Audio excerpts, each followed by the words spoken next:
Upbeat, nostalgic music begins and fades to background. Hello, football fans, and welcome back to our channel. Today we're taking a trip back in time to one of the most iconic tournaments in football history, the 1958 FIFA World Cup.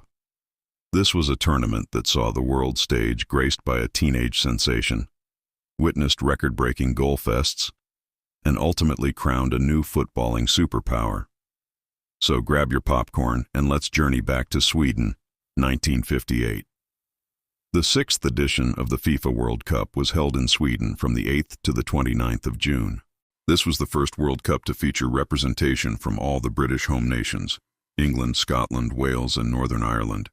It was also the only time Italy has ever failed to qualify for a World Cup after participating in the qualification rounds. The Soviet Union made their debut, and Argentina returned after a 24-year absence. 16 teams arrived in Sweden, ready to battle for the ultimate prize. The tournament format was a classic. The 16 teams were divided into 4 groups of 4. Each team played every other team in their group once. 2 points were awarded for a win, 1 for a draw, and none for a loss. What made this tournament unique was the playoff rule. If the second and third place teams in a group finished with the same number of points, they would have to play an extra match to decide who advanced to the quarterfinals. This led to some incredible drama right from the get-go. Let's dive into the group stage action. In Group 1, West Germany, the reigning champions, started strong. They beat Argentina 3-1 in their opening match. But the real story was Northern Ireland. In a dramatic playoff, they defeated Czechoslovakia 2-1 after extra time, thanks to a brace from Peter McParland, securing a surprise spot in the quarterfinals alongside the Germans. Group 2 was absolutely packed with goals and gave us our first glimpse of French flair. France, led by the legendary Just Fontaine, was a goal-scoring machine. They kicked things off by hammering Paraguay 7-3. Fontaine scored a hat-trick in that game, just a taste of what was to come. Despite a loss to Yugoslavia, France secured their spot in the knockouts, with Yugoslavia also advancing. Group 3 was the hosts' group, and Sweden did not disappoint their home fans. They topped the group comfortably, remaining unbeaten. The real battle was for second place between Wales and Hungary. The once mighty Hungarian, magical Magyars were a shadow of their 1954 selves. After finishing level on points, Wales and Hungary faced off in a playoff. The Welsh Dragons emerged victorious, winning 2-1 to book a historic quarterfinal spot in their first ever World Cup. And then there was Group 4. This group is now the stuff of legend.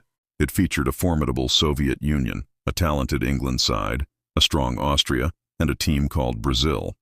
Brazil drew their first match 0-0 against England, a game that marked the first ever goalless draw in World Cup history.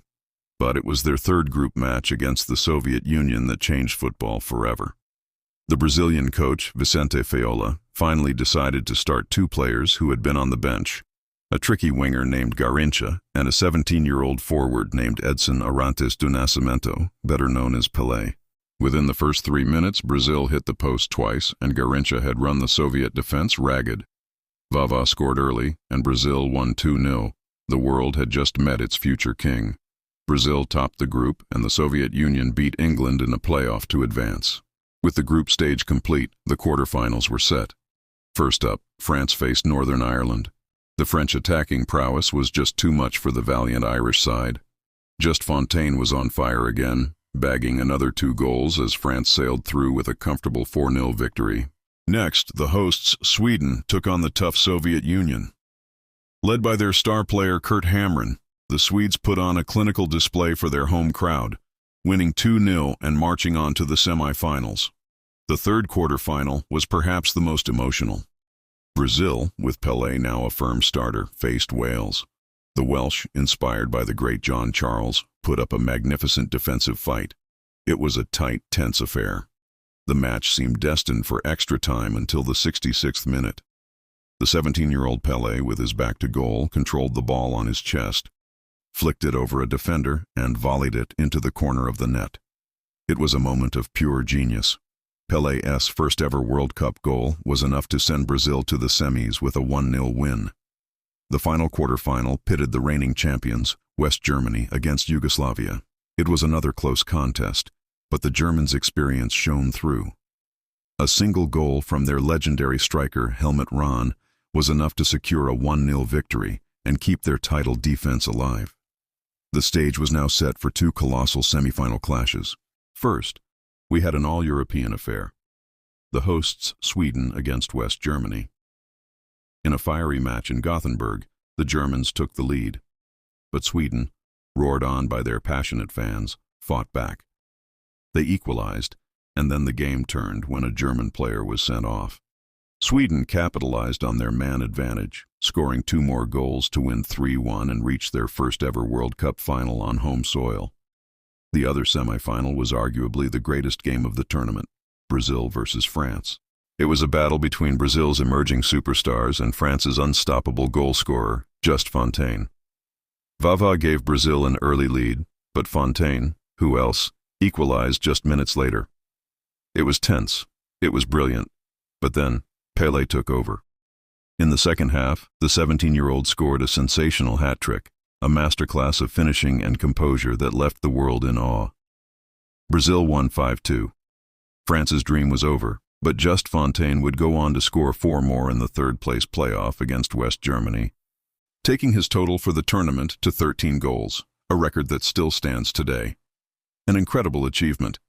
And so, on June 29, 1958, at the Råsunda Stadium in Stockholm, it was time for the final. Host nation Sweden versus the dazzling entertainers from Brazil. The stadium was electric. The home crowd was hoping for a miracle, and for a moment it seemed possible. Sweden's captain, Niels Lidholm, scored after just 4 minutes to give the hosts a stunning lead. But this Brazilian team was different. They didn't panic.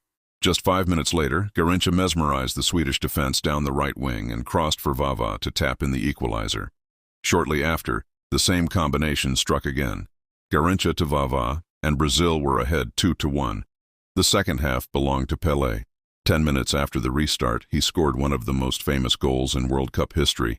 He controlled a high ball in the penalty area on his chest, nonchalantly lobbed it over a bewildered defender, and volleyed it past the goalkeeper. It was sublime, audacious, and it sealed Sweden's fate. Mario Zagallo added a 4th for Brazil before Sweden pulled one back, but it was only fitting that Pelé had the final say. In the last minute, he scored a looping header to make it 5-2. The final whistle blew. Brazil were champions of the world for the very first time. The players were overcome with emotion. A 17-year-old Pelé wept uncontrollably on the shoulder of his teammate Didi, his tears capturing the raw passion of a dream fulfilled. The Swedish crowd, in a wonderful display of sportsmanship, applauded the new champions. Brazil had not only won the World Cup, they had won the hearts of the world with their beautiful, attacking style of play, known as Joga Bonito. The 1958 World Cup was a turning point for football. It was the first to be broadcast internationally on television, bringing the magic of Pelé, Garrincha, and Just Fontaine to a global audience. It announced Brazil as a footballing superpower and launched the career of the greatest player the world has ever known. It was a tournament of goals, drama, and the birth of a legend. Thank you so much for joining us on this journey back to 1958. What are your favorite memories from this incredible tournament? Let us know in the comments below. If you enjoyed this video, don't forget to hit that like button, subscribe to the channel, and ring that notification bell so you never miss another trip down football's memory lane. Until next time, take care.